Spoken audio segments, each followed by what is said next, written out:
magtatanong kayo at magtataka, bakit meron ako nito?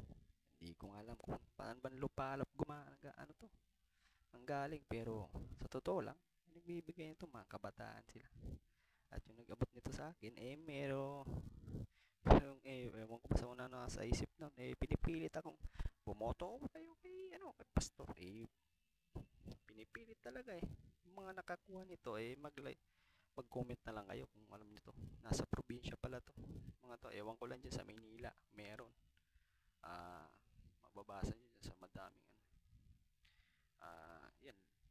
Mababasa nyo, post nyo na lang. Para basahin nyo yung kung mga kalokohan o ano ba yung kalokohan ba o sinungalingan nitong pastor na to. Nilagyan ko na lang ng pako. Yan.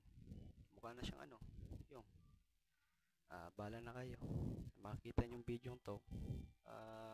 Yan, pinaglalaro-laro ko na nga bala na lang. Ayun. Sa mga mag-comment na lang kayo kung gusto nyo ba to ibobo to. Sa natawa talaga, wala akong masabi sa sa pangyaring to.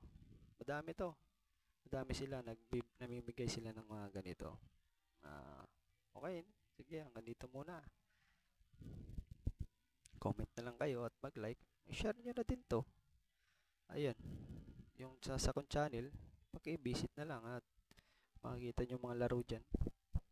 Salamat nga pala sa lang nag-subscribe. May nag-subscribe na din kahit isa. Salamat.